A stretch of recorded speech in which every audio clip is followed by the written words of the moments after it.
Good evening. You're watching CNN News 18. I am Arunima. We are counting down to that big media address by the Bharatiya Janata Party. We're expecting the first list of Lok Sabha candidates from the BJP to be announced in a short while from now. The BJP is expected to release the first list of candidates for the 2024 Lok Sabha polls. More than 170 names could be announced today, may include heavyweights such as the Prime Minister himself. It is being speculated that the first name on that list could be that of Prime Minister Narendra Modi. Other top leaders of the Bharatiya Janata Party like Union Home Minister Amit Shah, etc., could also find a mention in this list.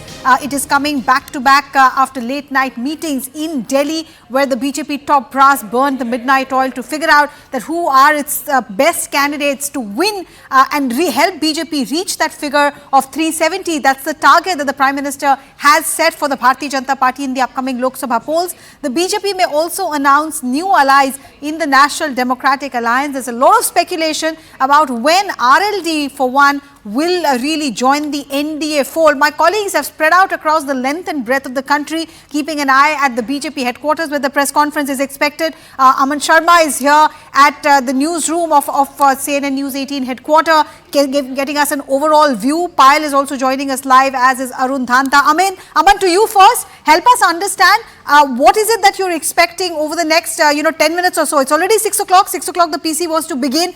Your expectations? Well, Arunima, first thing, I think BJP coming out with its list very early.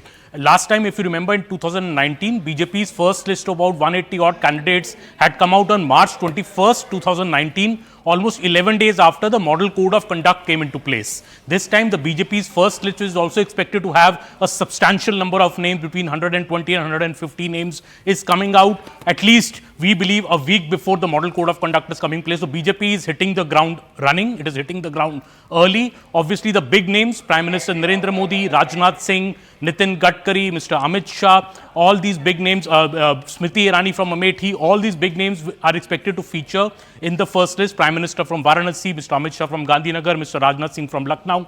But I won't rule out, Arunima, lots of surprises. I would be interested to see how many fresh faces are being brought. I think some MPs could be dropped because BJP is also looking at this new next-gen leadership. We have seen that in the Chief Minister choices in the 3 state elections recently, which the BJP won. I think similar kind of sentiment is expected to be reflected even in the BJP's first list. I would be interested to see, for example, higher women representation, because BJP has brought the women's reservation bill, which will only be applicable after 3 or 4 years. But will BJP walk the talk and also give more tickets to women in its first list? Also will be very interesting. Delhi seats look very interesting. Will there be big change, big surprises in the Delhi 7 seats? Already Gautam Gambhir has said he will not contest the election. He wants to retire from politics. So in a way, I think some surprises must be in store, but it will be a substantial list and it is coming early. That is, I think, very interesting, because Congress still doesn't have a list, but BJP is coming out with a list even before the model code of conduct announcement comes. Yeah, absolutely. BJP and surprise go hand in hand. But we are also being joined by Pallavi Ghosh at this point to try and understand what will be the ramification of these early announcements. But Payal and Arun, help us understand. Payal, to you first. Any insight, anything that you're hearing about what could be those surprise names of inclusions or exclusions in that press conference? It will be very difficult to speculate it, but having said that, the BJP is going to be absolutely brutal as far as the selection is really concerned. Winnability is all that will matter this time around, given the fact that the party is taking extensive feedback about the candidates. And remember, in its fold, the party has 164 seats. These are the seats that were identified as the seats which were weak in nature. The party has never won these seats ever in the past as well, at least in the last 2 elections. And their focus has been on those 164 seats, which have extensively been toured by both Amit Shah as well as JP Nadda.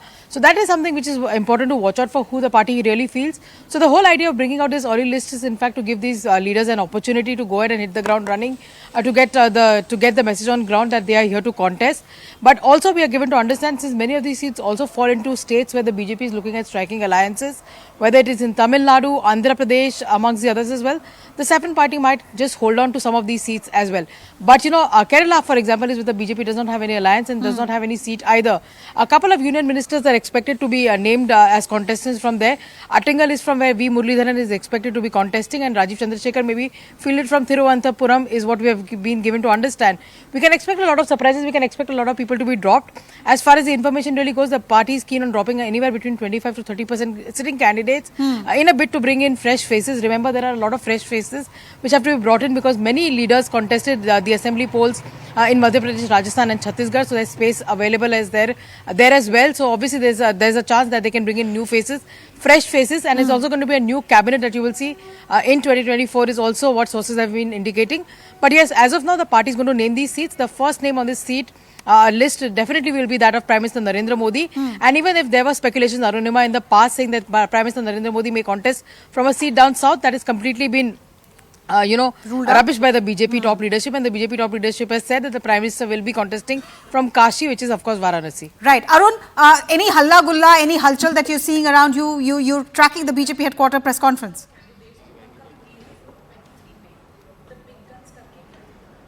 Well, see, Arunima, any moment from now, we can expect a press conference on the first list of Bharatiya Janata Party's candidates for 2024 Lok Sabha polls.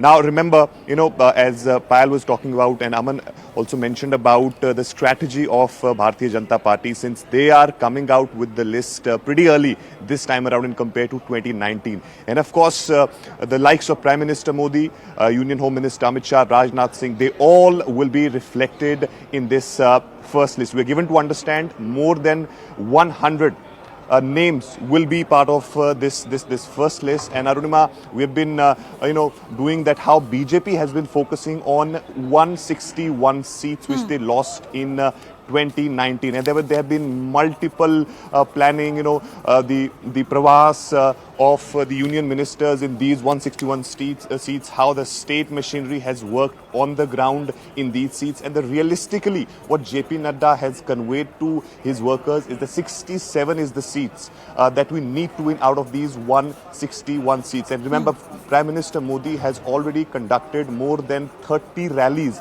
in these 161 seats which they lost in 2019. And of course, as far as Delhi is concerned, Arunima, we're given to understand that at least 3 of the sitting MPs are going to lose their seats. There will be 3 new faces that we are told, the likes of Bansuri Swaraj, Praveen Khandelwal, and Dushyant Kumar Gautam. These are the names which you will be seeing filling in those people who may lose this time in the Delhi Lok Sabha.